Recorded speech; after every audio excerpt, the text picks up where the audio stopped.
Morning, I'm Theresa Skorseth, and we're here for another Latin American update with Larry Fisk, who's got all the breaking news from Latin America. So let's start with Cuba, because that's the thing that's been in the news lately. Okay. Normalizing relations with Cuba. What is that all about, and how's it going? Well, let me just show the map here so people can know what we're talking about. Here's the United States. Here's the island of Cuba, about 90 miles from Key West. The history being that Cuba had a dictatorship back in the 50s, which was backed by the United States. The United States dominated Cuba since the Spanish-American War through the Platt Amendment, and it evolved into a situation where there was a dictatorship, the Bautista dictatorship, very brutal, very corrupt, and the island was basically dominated by U.S. corporations and organized crime. In 1959,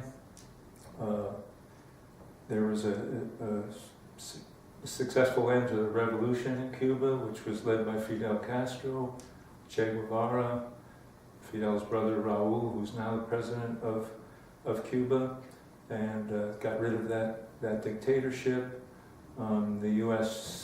soon turned against the government of Cuba, the revolutionary government of Cuba, sponsored the Bay of Pigs invasion, which was unsuccessful, but have attempted to isolate Cuba for over half a century. And we have them under a trade embargo. American citizens are not allowed to freely travel to Cuba. Under certain circumstances you can, but the average citizen can't just go get in a plane and fly to Cuba. Although many Americans do find a way to travel to Cuba. Meanwhile, in that half century, even though Cuba remains a very poor country, the Cuban society has many accomplishments.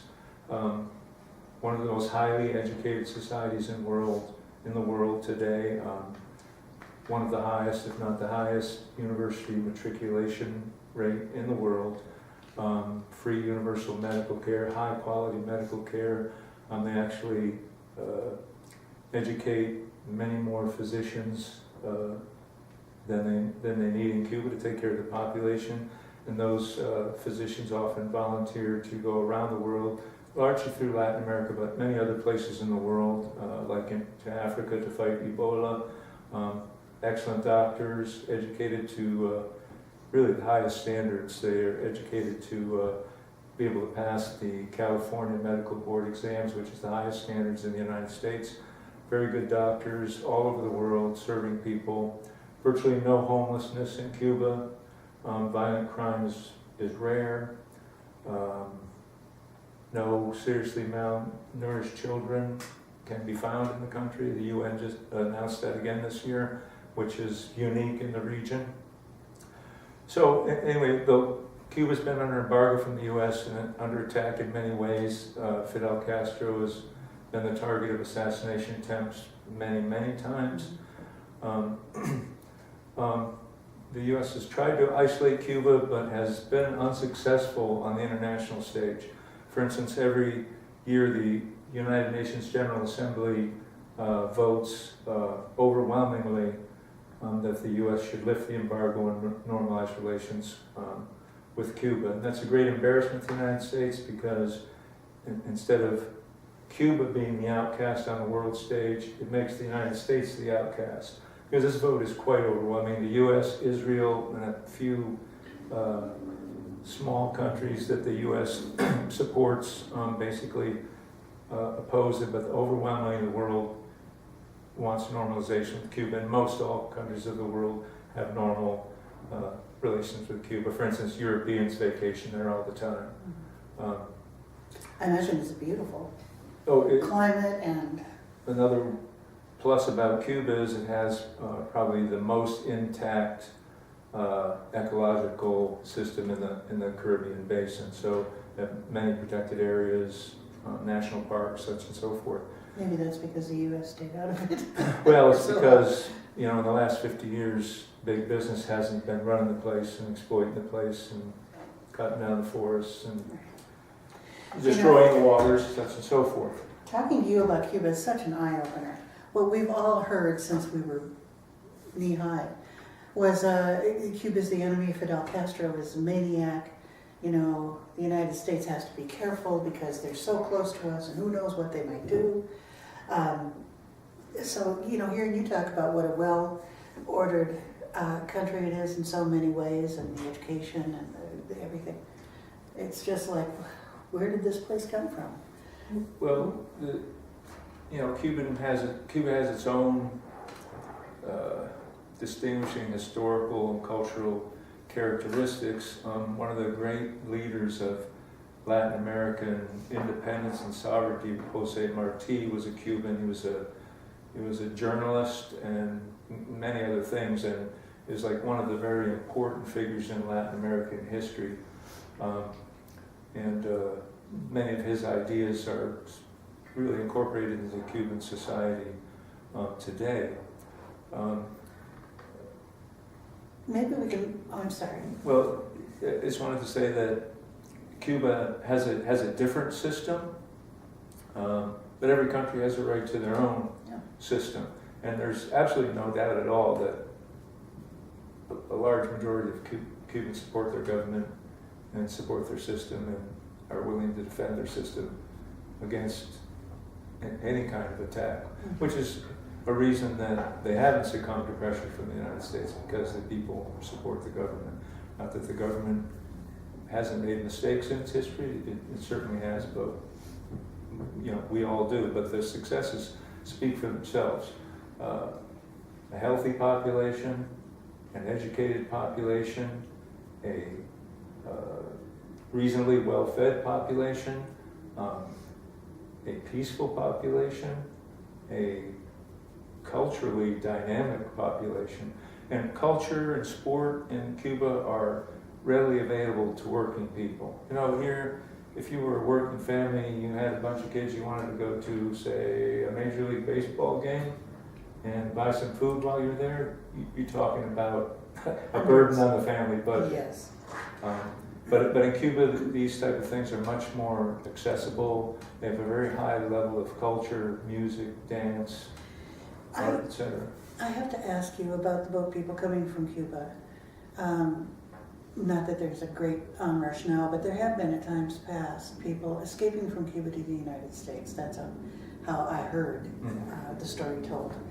Well, you have to realize the society was divided. I mean, most people supported the revolution, but some people did not.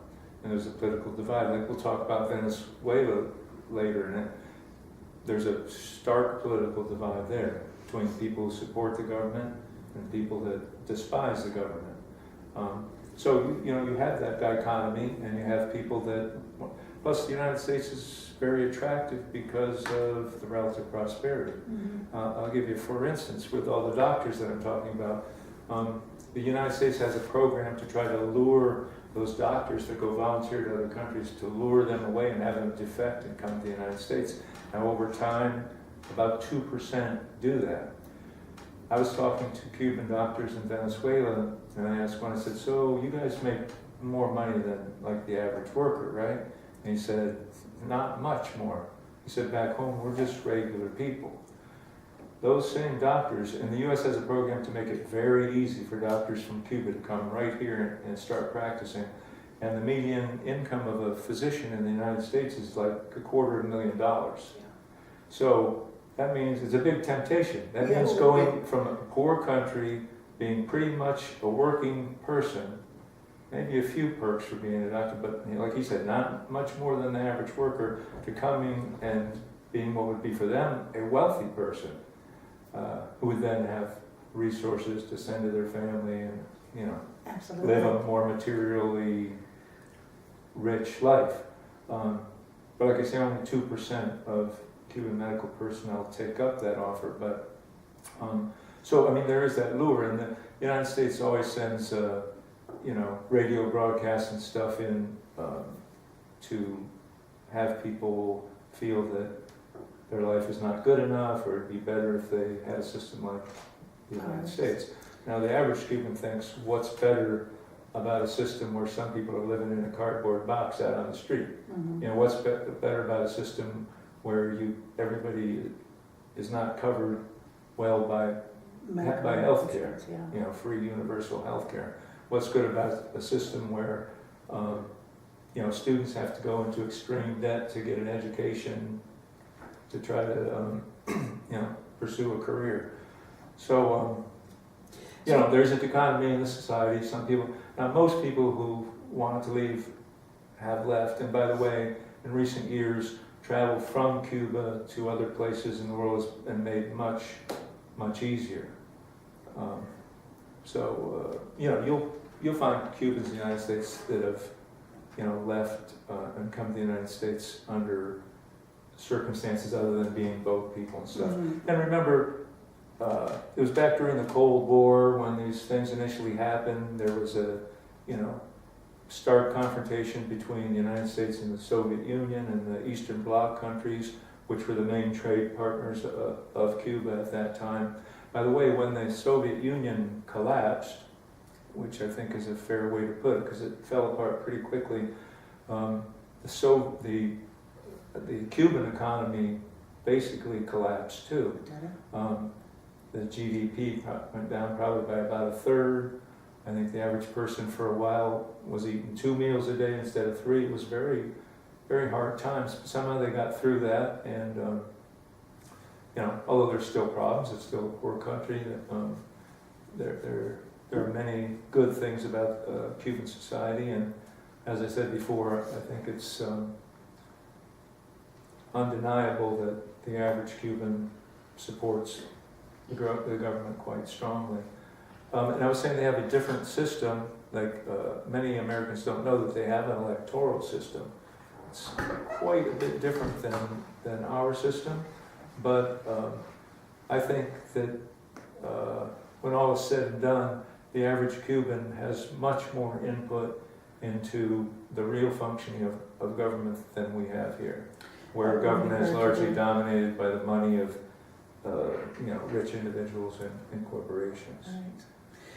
So let me just say, because you were talking about the normalization of relations. So every year in the UN, the world overwhelmingly basically condemns the U.S. policy towards Cuba. It's an embarrassment for the United States. Plus their policy hasn't worked. They've been trying to overthrow the Cuban government through various means for over half a century. Hasn't worked. So there is some impetus to maybe try something different. That's what Obama says. You know, if something doesn't work for half a century, you might try something different. But also another situation was going on, and that is there's an international organization called the Organization of American States, which is all the countries in the Americas, North America and South America, and the Caribbean.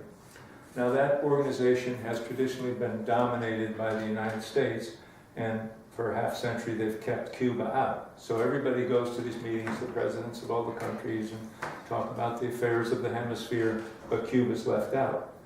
Well, over recent time, many countries have expressed disagreement with that situation, and last year many of the ALBA countries, there's a small group of the most progressive countries in the region, including Cuba, Venezuela, Ecuador, Bolivia, Nicaragua, and some of the small countries here in the Caribbean Basin.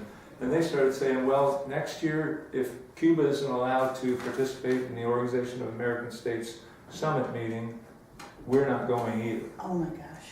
So in the meantime, the OAS meeting, which was just held a couple weeks ago, was to be held in Panama. And Panama already had invited Raul Castro, the president of Cuba, to participate. So this was the situation that was coming up. Obama was going to have to go to the Organization of American States Summit meeting in Panama, and Raul was going to be there. Cuba was going to be there. So if he hadn't normalized, or so-called started the normalization of relations, it was going to be a very embarrassing moment for him. He was going to be going to the summit, but the U.S. has always dominated this organization, where the member Latin American states had basically said, no, Cuba's going to be here. Mm-hmm. That was going to be a very uncomfortable moment. So that's part of the impetus towards this normalization of relations. Sounds And I like don't a think good we should have any illusions that the normalization of relations with Cuba means that the U.S. is not still trying to destabilize the government of Cuba, because they definitely still are. Right. And one indication of that is the closest ally and friend that Cuba has is Venezuela.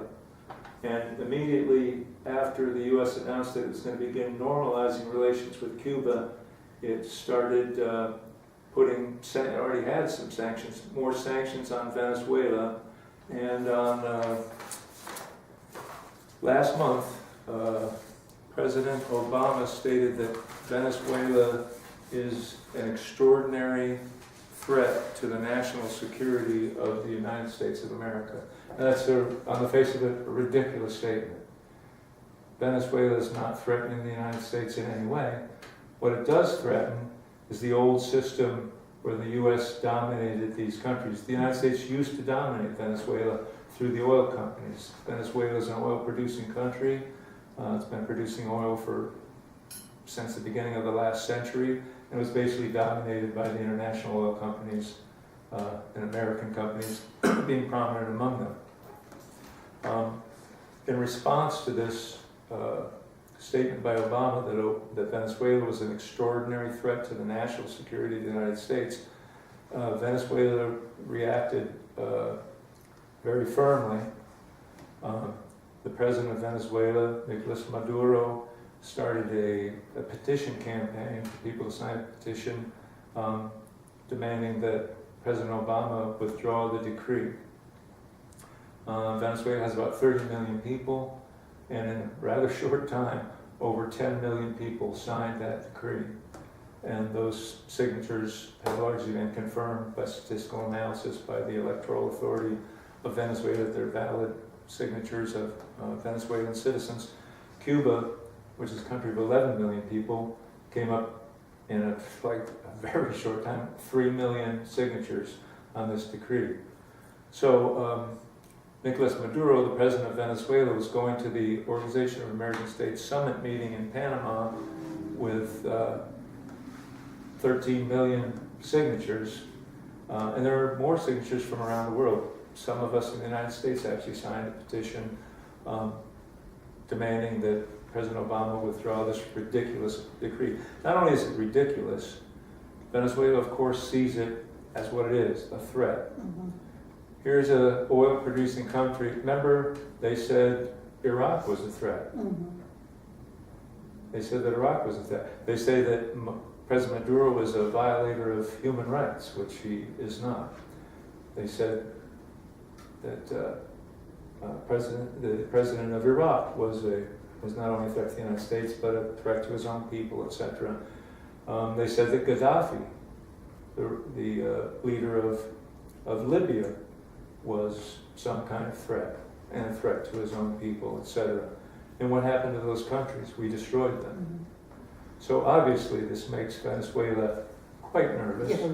because they know that U.S. oil companies would like the oil back. The history of the oil is that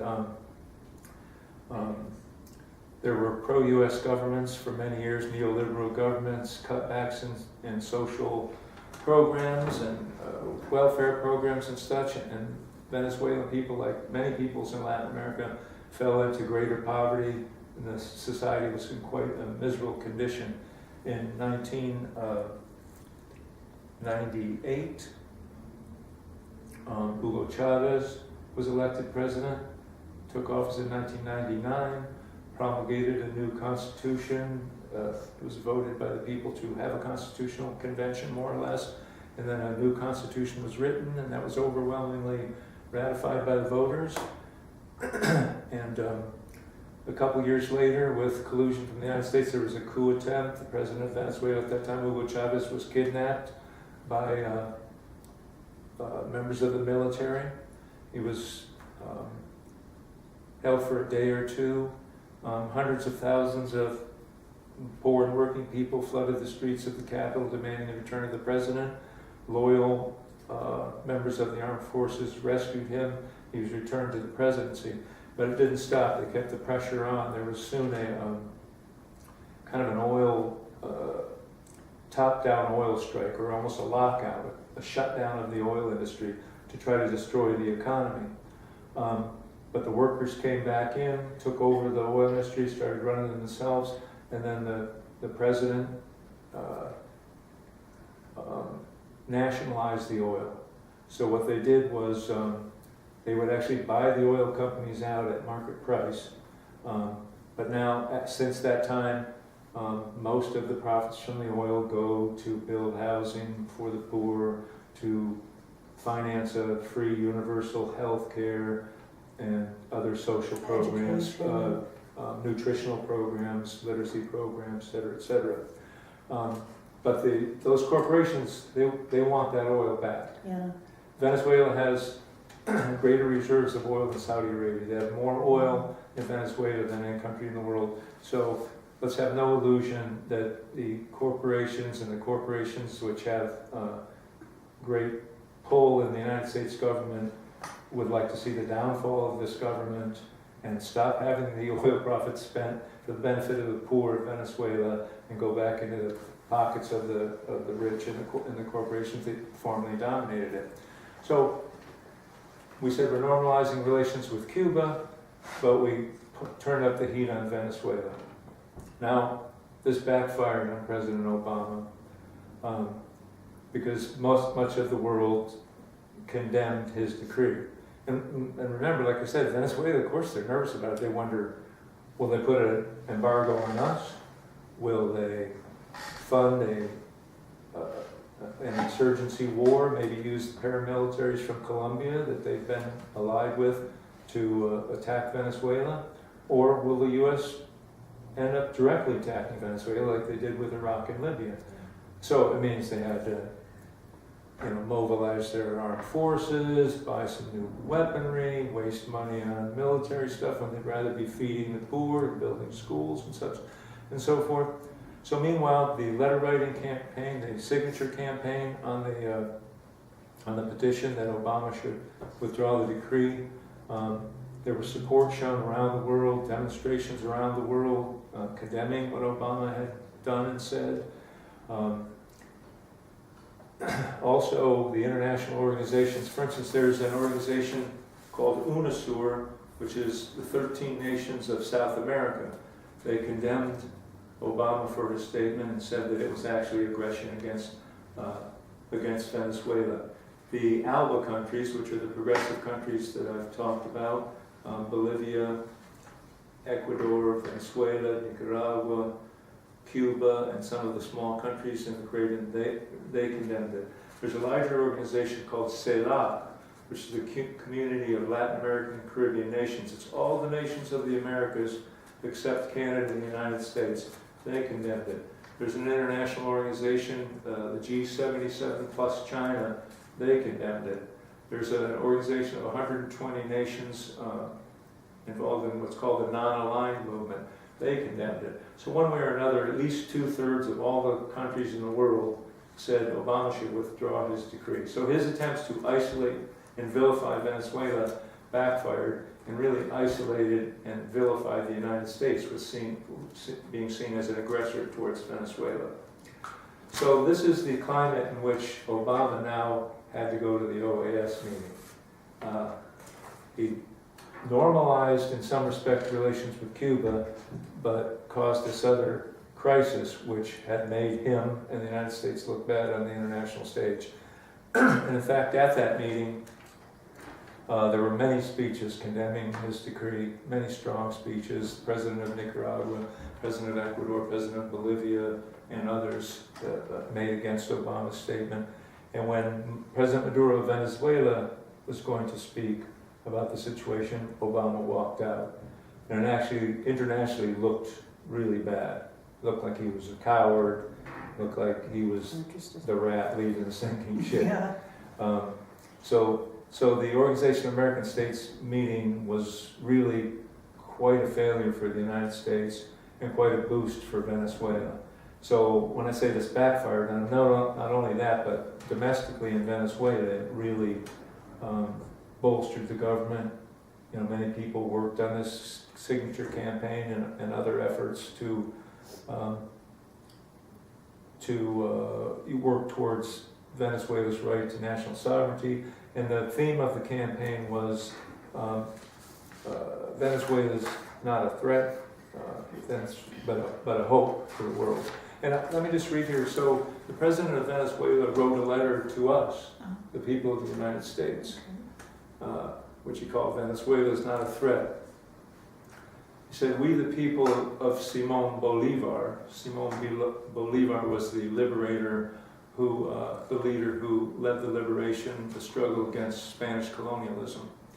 We are the people of Simón Bolívar. Our people believe in peace and respect for all nations, freedom and independence. More than 2 centuries ago, our fathers founded a republic on the basis that all persons are free and equal under the law. Our nation made the greatest sacrifices to guarantee South American people their right to choose their rulers and to enforce their own laws today. The historical legacy of our father, Simón Bolívar, is always remembered. Bolívar was a man who gave his life so we would inherit a nation of justice and equality. We believe in peace, national sovereignty, and international law. We are a peaceful people. In 2 centuries of independence, we have never attacked another nation. Our people live in a region of peace, free of weapons of mass destruction, and in freedom to practice all religions.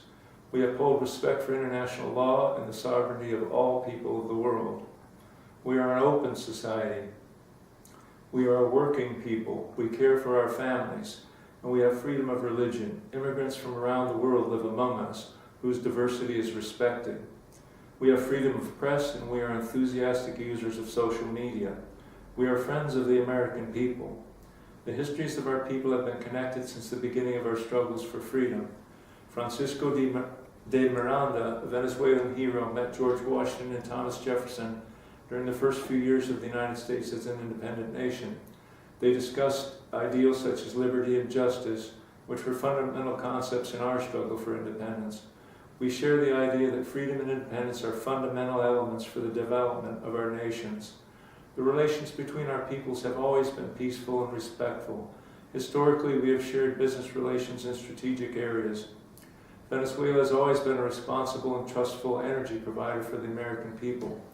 Since 2005, Venezuela has provided heating oil through subsidies for low-income communities in the United States, thanks to our company, Citgo. This contribution has helped tens of thousands of American citizens survive in harsh conditions, giving them relief and necessary support in times of need, evidencing how solidarity can create powerful alliances across borders. Incredibly, the U.S. government has declared our country a threat to its national security and foreign policy. In a disproportionate action, the government of Obama has issued a national emergency, declaring Venezuela as a threat to its national security. That was Executive Order 09-15-2015. This unilateral and aggressive measure taken by the United States government against our country is not only unfounded and in violation of basic principles of sovereignty and self-determination under international law, but also has been unanimously rejected by all 33 nations of the Community of Latin American and Caribbean States, CELAC, and the 12 member states of the Union of South American Nations, UNASUR. In a statement made on March 14, 2015, UNASUR reiterated its firm rejection of these coercive measures that do not contribute to the peace, stability, and democracy in our region, and called on President Obama to revoke his executive order against Venezuela. We reject unilateralism and interventionism. President Obama, without any authority to interfere in our internal affairs, unilaterally issued a set of sanctions against Venezuelan officials with potentially far-reaching implications, interfering in our constitutional order and our justice system. We advocate a multipolar world. We believe that our world must be based on the rules of international law, without interference in the internal affairs of other countries. We are convinced that the relationship of respect between all nations is the only path for strengthening peace and coexistence, as well as for assuring a more just world. We honor our freedoms and uphold our rights. Never before in the history of our nations has a President of the United States attempted to govern Venezuelans by decree. It is a tyrannical and imperial order, and it pushes us back into the darkest days of the relationship between the United States and Latin America and the Caribbean. In the name of our long-term friendship, we alert our American brothers and sisters, lovers of justice and freedom, of the illegal aggression committed by your government on your behalf. We will not allow our friendship with the people of the United States to be affected by this senseless and groundless decision by President Obama. We demand, number one, the U.S. government immediately cease hostile actions against Venezuelan people and democracy.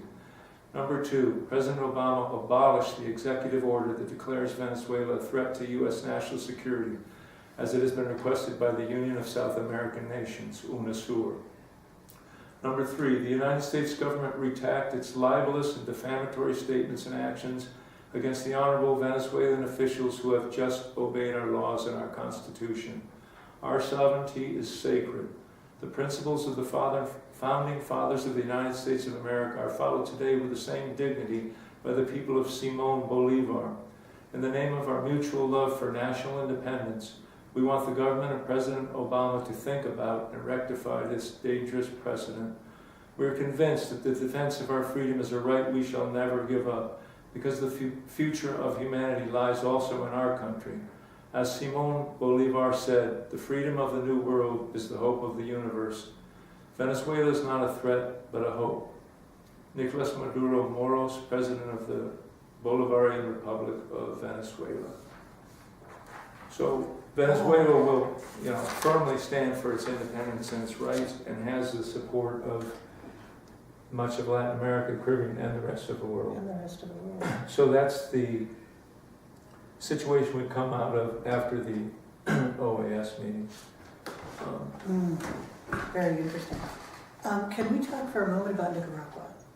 Yes, Nicaragua, little country in Central America, right about there, is a member of the ALBA nations. That's Cuba, Nicaragua, Venezuela, Ecuador, Bolivia, and some of these small countries in the Caribbean.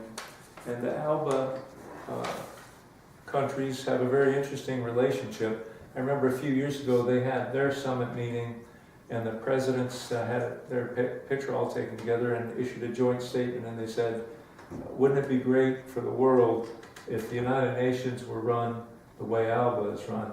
These countries, even though some are larger than others, some of the Caribbean countries that are very tiny countries, they treat each other as equals with dignity and respect. And it's a trade organization, but also a cultural organization, a mutual support organization, with the idea being that all the transactions should be mutually beneficial. So Nicaragua is one of the ALBA nations. They have a close relationship, very close relationship with Cuba, very close relationship with Venezuela. The history of Nicaragua is very closely tied in with U.S. intervention and aggression in Latin America. Back in the 1800s, the United States kind of saw Latin America as territories that it might be able to easily and profitably dominate. Right. In the 1850s, an American by the name of Walker went to Nicaragua, declared himself king. I believe he re-legalized slavery. Luckily, eventually, a united South American army defeated him in battle, and he was driven out. But the U.S. military itself, the first time they made an incursion into Nicaraguan territory was in the 1850s, and that history continued. There were incidents where American fruit growers in the country didn't want to pay any kind of tariffs or taxes, so the U.S. Marines invaded to basically control the tariff and tax system of the country in benefit of the American fruit growers. Many other interventions, and by the time of the early 20th century, the U.S. military actually occupied the country for approximately 2 decades. it was broken up. There was a period they left, but they came back pretty quickly. And the U.S. Marines basically ran the country in support of a conservative government. Now, in the 80s, I was acquainted with an elderly gentleman who had been in the Marines in Nicaragua when he was 19 years old. And he said, we raped, we murdered, we stole. He said that he, as a young man, was in charge of running the election in a certain part of the capital city of Managua, and his commanding officer just gave him the word on who was supposed to win the election. When the votes came in, were counted, he just switched the totals around and then took the ballots and rode them out into the huge lake, Lake Managua, and dumped the ballots in the lake. So the U.S. has a long history of intervention, and not in a constructive way, in Nicaragua. So during this 20-year period that the U.S. was militarily occupying Nicaragua, a man called Augusto Sandino organized a peasant army which fought against the Marines. They were actually quite famous, well known internationally. Nobody knows if he had hundreds or thousands of fighters, but he was quite successful in combating the Marines. And meanwhile, there was actually an anti-war movement going on in the United States. So there was pressure to withdraw. It was expensive. There were other problems going on. And the Marines withdrew in the early 30s. But they left behind, kind of like we left behind in Iraq, an Iraqi army that we were supplying, etc. They left behind the National Guard, which was supported and supplied by the United States. And at this time there were peace talks going on between Sandino, the Nicaraguan rebel leader, and the government. And he was under a flag of truce, but he was kidnapped by the National Guard and he was assassinated. In a rather short period of time, the head of the National Guard became the dictator of the country. His name was Somoza, and he and his two sons followed him as dictators of the country. This is a dictatorship that was strongly supported and supplied by the United States. Famously, President Franklin Roosevelt is said to have said, he's a son of a bitch, but he's our son of a bitch. And he was very brutal, quintessential Latin American dictator. I've been in a couple of his prisons. So after the assassination of Sandino, the people were pretty demoralized, and the National Guard had pretty much a campaign of terror. And I know there was one general that had fought with Sandino, who lived in some rural area and was married, had 13 children, I believe it was, and they went and murdered the wife, all the children. I mean, very brutal repression. So the resistance to the dictatorship was weak for a while. By the 1950s or so, it was starting up. There was some, and then the Cuban Revolution in 1959 gave encouragement, and in the early 60s, the revolution against the dictatorship really got going. The Sandinista Party was formed, named after Sandino. Carlos Fonseca was the main founder, but there was a group of them. In fact, the last founder just died a couple years ago. Tomas Borge, who was very important in the revolution and subsequent events. But it was a very, very bloody, difficult revolutionary period. It took them till 1979, when the revolutionary forces drove into Managua, and the dictator had fled and took over that government. Now, they started all kinds of progressive reforms, but unfortunately, about a year or so later, Ronald Reagan was elected president of the United States, and by the time he was in office and functioning, he had, and his advisors had organized a proxy war. They recruited the ex-National Guard people, the very brutal dictators' National Guard. It was all run out of Costa Rica. The U.S. ambassador there organized, had them trained, paid, and everything. And it was a terrorist war, pure and simple. Farmers would be killed in their fields. I was on a boat in 1988 that was attacked by the Contras. It was a civilian boat, and 2 people were killed and 19 people were wounded. It was a sheer terrorist war. I want to go back to Sandino. When Sandino was fighting against the U.S., he wrote a famous paper called The Great Dream of Bolivar. Remember, Simon Bolivar was the leader of in Venezuela and Colombia area that fought against the Spanish colonial rule. But he was also a great thinker, a great strategist, a great unifier, and he had a vision of a unified Latin America and the Caribbean. He had a very strong relationship with Haiti. He was like exiled there for a while, and he really envisioned a unified, sovereign Latin America to counter the United States. He made a famous statement, but I'll just paraphrase, I can't remember it word for word, that it seemed that the United States of North America was destined to torment Latin America in the name of liberty. And it turned out to be exactly right.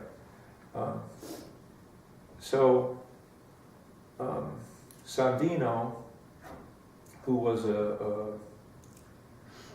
he was a great follower of Martí, the Cuban leader I told you about. Some of the great leaders, Simon Bolivar in Venezuela, Martí in Cuba, and then right around when Martí died, Sandino was born in Nicaragua, and Sandino became the next big pan-Americanist, because he also believed in Bolivar's dream that the Latin American nations had very much in common historically, ethnically, etc., and that they should be unified in some way. And so he wrote a paper in which he proposed that a canal be built through Nicaragua and it be jointly ministered by the Latin American and Caribbean nations to the benefit of all. Because up to that point in history, it was thought that there were various studies and proposals for an interoceanic canal. It was always thought that Nicaragua would be the place where that would happen. During the gold rush, the California gold rush, the 49ers, the best way to get there was to come down to Nicaragua, and a wealthy American had a route going across, and they pay to go across and come to California. That was the quickest way. Otherwise, you had to go overland across the continent, which was very long and very difficult, or by sea all the way around the tip of South America. So Nicaragua was the route, the preferential route, and was always thought to be the preferential route for an international canal. Because of various historical, geopolitical reasons, the U.S. actually fomented a revolt. Panama used to be part of Colombia, and the U.S. backed a revolt that broke Panama off so that the U.S. could then build the canal through Panama. So the interoceanic canal is now through Panama. So Sandino had the dream before the Panama Canal that canal would go through Nicaragua and then would be to the benefit of Latin America, and not presided over by the United States. Well, that brings us to our present historical period. Panama Canal is in function. It's in fact recently been refurbished